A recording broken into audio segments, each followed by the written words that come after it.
28 तारीख को यमुना किनारे किया जाएगा अंतिम संस्कार। नोएडा में यमुना एक्सप्रेसवे पर कैंटर ने आगे चल रही 2 कारों टक्कर मार दी। हादसे में जगतगुरु कृपालू जी महाराज की बड़ी बेटी डॉक्टर विशाखा त्रिपाठी की मौत हो गई। 2 बेटियों डॉक्टर कृष्णा त्रिपाठी और डॉक्टर श्यामा त्रिपाठी के अलावा 5 अन्य लोग घायल हो गए।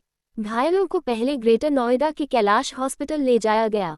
यहां से दिल्ली के अपोलो हॉस्पिटल रेफर कर दिया गया। ये टोयोटा कैमरी कार से दिल्ली जा रही थी। 75 साल की डॉक्टर विशाखा त्रिपाठी वृंदावन के प्रेम मंदिर और प्रतापगढ़ के मनगढ़ भक्ति धाम की अध्यक्ष थी। जगतगुरु कृपालू परिषद की ओर से शोक संदेश जारी किया गया है, जिसमें लिखा दुख के साथ घोषणा कर रहे हैं कि एक हादसे में हमारे जगतगुरु कृपालू परिषद भक्ति धाम की अध्यक्ष डॉक्टर विशाखा त्रिपाठी का निधन हो गया है। इनका अंतिम संस्कार वृंदावन में किया जाएगा। कल शाम जगतगुरु कृपालू महाराज की बेटी का शव वृंदावन में पहुंचा। वृंदावन के प्रेम मंदिर में जगतगुरु कृपालू महाराज की बड़ी बेटी विशाखा त्रिपाठी का शव आज से जनता दर्शन के लिए रखा जाएगा। देश दुनिया से कृपालू महाराज के भक्त प्रेम मंदिर पहुंच रहे हैं दर्शन को।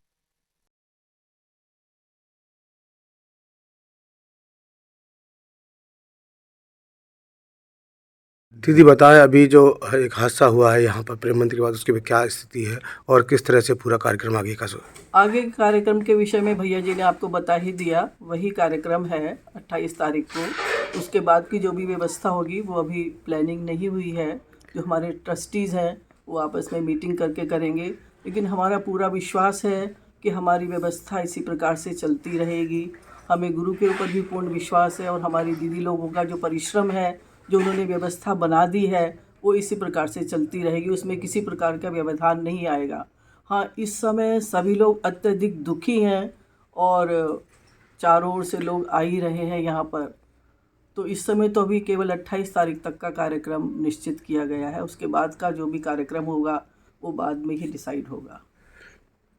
28 तारीख को किस तरीके का कार्यक्रम कहाँ होगा, क्या होगा, पूरी थोड़ी सी जानकारी आप दे दें। वो भैया जी ने भी बता ही दिया आपको। वही है, सुबह से कार्यक्रम प्रारंभ होगा और फिर केसी घाट पर ही सारा कार्यक्रम होगा। जो अग्नि संस्कार की व्यवस्था है वही होगा। और भगवान नाम की हमारी यहाँ प्रथा रही है। भगवान नाम निरंतर अभी भी चल ही रहा है। तभी भी भगवान नाम के मध्य और जो भी यहाँ की व्यवस्था है ब्रज के अनुसार, उसके अनुसार ही वो सब कार्यक्रम होगा।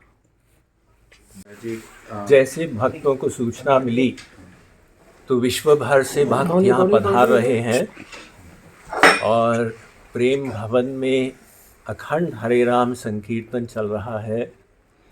तो हज़ारों भक्त वहाँ पर एकत्रित हैं और भी आ रहे हैं, रास्ते में हैं। सब लोगों की इच्छा है कि अंतिम दर्शन कर पाएँ बड़ी दीदी का। और मझली दीदी यहाँ पहुँच चुकी हैं।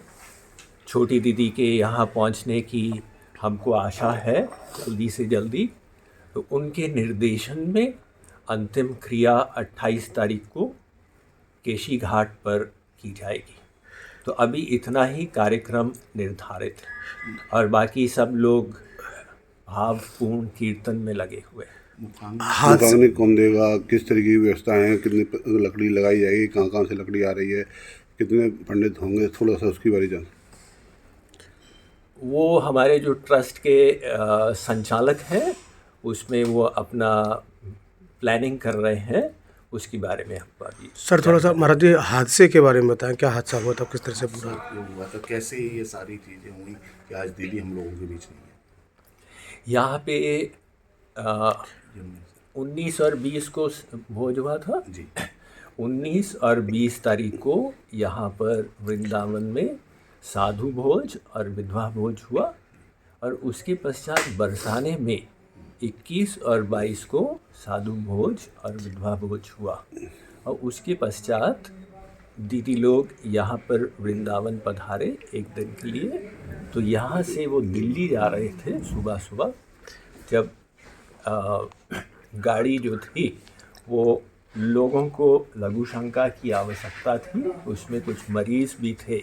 तो इस दृष्टि से गाड़ी को साइड में रोका गया था और बाकी तो पीछे से आके ट्रक लगा, इतनी ही हमको जानकारी। सिंगापुर प्रवास के लिए भी सिंगापुर उनकी सुबह की फ़्लाइट थी, तो उनको आश्रम है दिल्ली में, द्वारका में गोलोक धाम, वहाँ कुछ घंटे विश्राम करके और फिर उनको सिंगापुर की फ़्लाइट पकड़नी थी। साथ में कौन कौन थे उनके उस समय जब हादसा गाड़ी हुआ? में? जी।